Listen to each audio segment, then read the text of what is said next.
Manifesting as the goddess, we receive these gifts as a sacred offering, celebrating our interconnectedness with all of life. May they nourish us and strengthen us, that we may be capable of bringing benefit to all we touch. As the last veil falls away, we reveal the mind's radiance as the goddess Tara. By this sincere practice, we remove obstacles and satisfy all needs. So mote it be.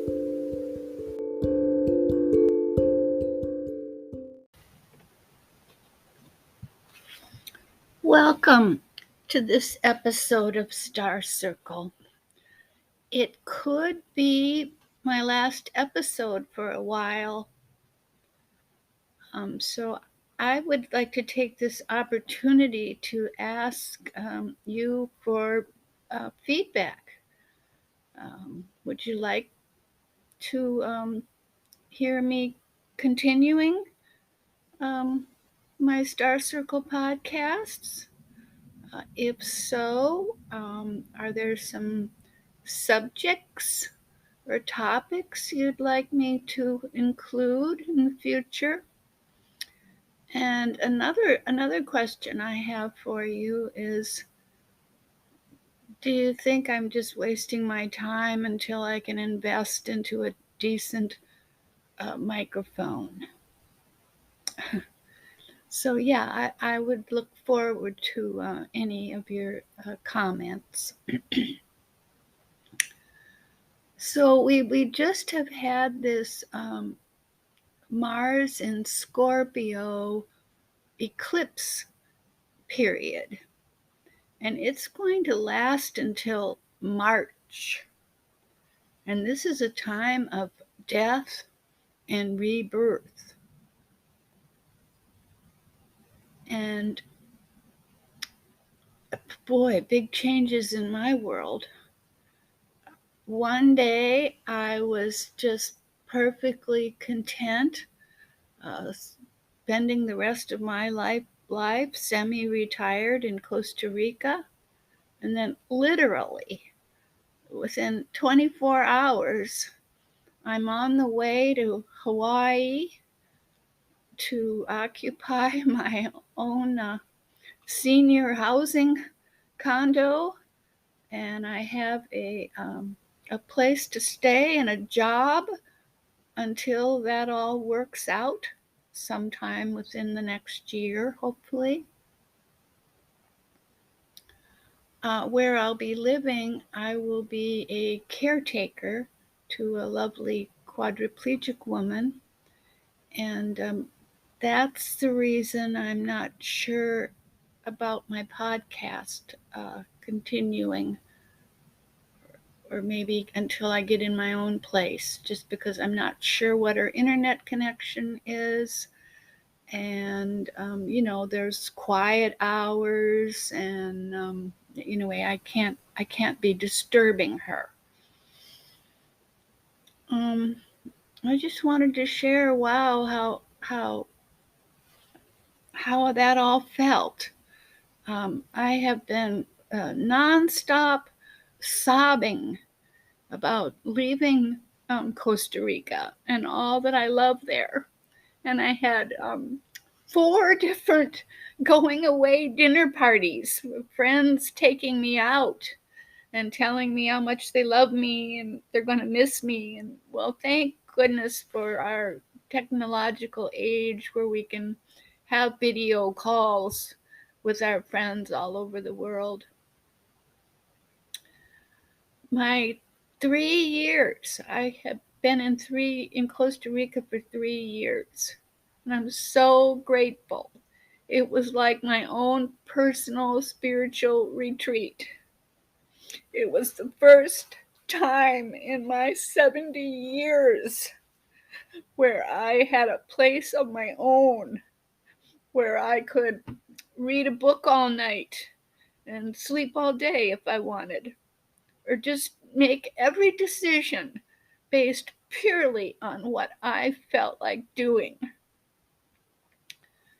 And I have used the time wisely. I have taken so many classes during COVID I've been dancing with Taras and Sufis all over the world, sometimes 5 times a day. I have never done as much praying and meditating as I have in the last 3 years. And I have to say that I'm going back to Maui feeling like a new person, better equipped to meet every opportunity that comes across my path with love and compassion and clarity of mind.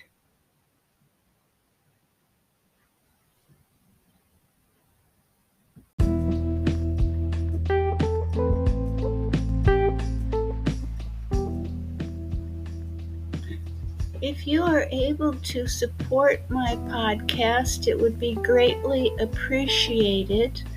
Anchor has a system where you may do a recurring donation of 99 cents, $4.99, or $10 or $9.99.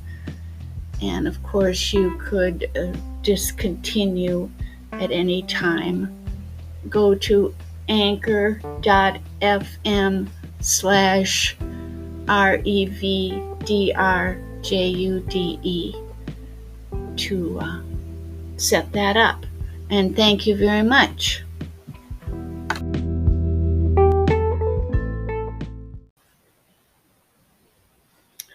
This is an email I got and that I would like to share with you because I found it informative and encouraging during this time.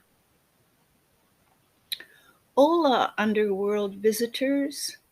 Yes, we have all been abducted by Pluto into the underworld, just like Persephone. Do you remember the myth? The law is that no one returns from Pluto's underworld of death, especially after partaking in its fruits. So, as fast as he could, he gave Persephone the pomegranate to eat. She ate 6 seeds, and as a result was destined to spend 6 months of every year down in the underworld for all eternity. Her mother Demeter, the goddess of nature, mourned her daughter's loss. Thus from then on the frost and cold of winter last for 6 months, while she grieves before 6 months of summer returns. These last 3 weeks since the solar eclipse on October 25th, 2022, which seems like years ago, we've all been taken down into the underworld of intense feelings, one way or another. The lesson is not to overeat the fruit while there. Careful. Life will have its ups and downs, days and nights, rain and shine. As conscious, powerful beings, our task is to master ourselves in, with, and through these changes, and not to be dragged down unconsciously into them and make them real. Yes, the world is going down the rabbit hole. Rudolf Steiner said it would last for 3.5 years, as humans would not be able to stand it any longer. More on that in my upcoming webinar in 2023, next month. But this main message from that, these times are a necessary part of human evolution, and that the important thing is for us to stay conscious through these changes, lest Ahriman, more on him too perhaps, take us unaware and pull our evolution off track. Consciousness is key. Escaping, denying, avoiding, distracting, ignoring, pretending, deceiving ourselves, or numbing out in various ways will not be the end of us. So staying awake and helping to awaken others is vital.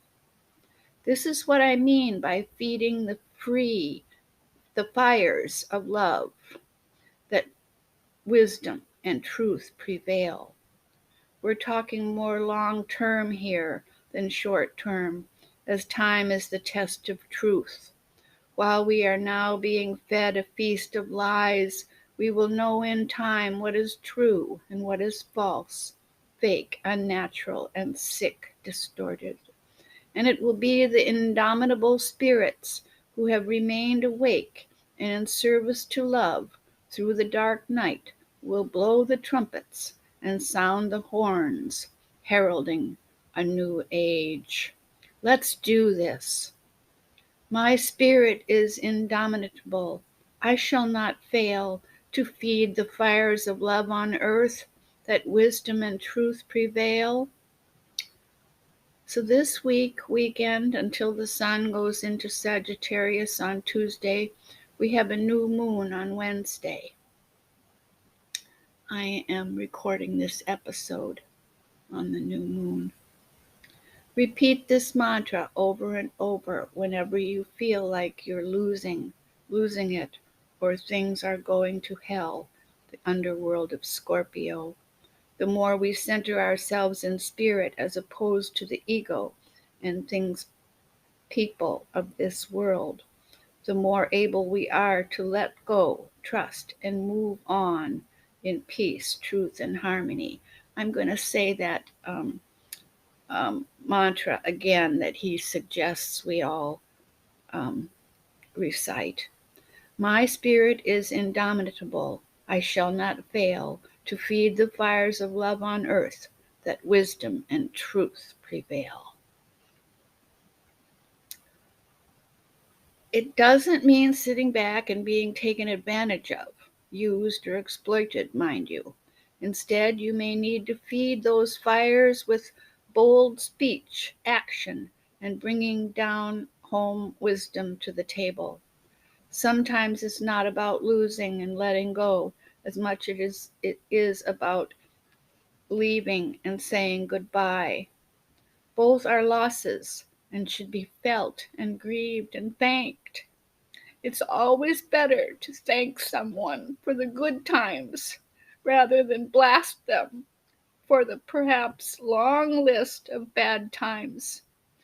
Just know to follow your guidance sooner next time, so things finish in a timely manner rather than drag on and pull everyone down the rabbit hole.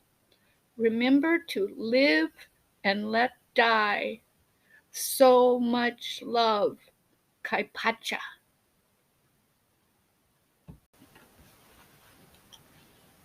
In closing, I'd like to share with you that love is forever. Even after divorce or death, the love we have shared lives on. One of our dances of universal peace is based on this Rumi poem. Sun is wine, moon is cup, pour the sun into the moon. Love's wine is endless, keep on pouring it forever. Sun is wine, moon is cup, pour the sun into the moon. Love's wine is endless, keep on pouring it forever. Love's wine is endless, keep on pouring it forever.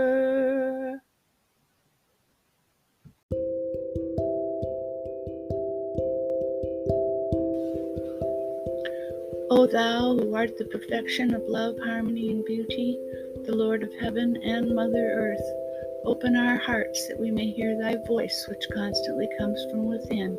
Disclose to us thy divine light, which is hidden in our souls, that we may know and understand life better.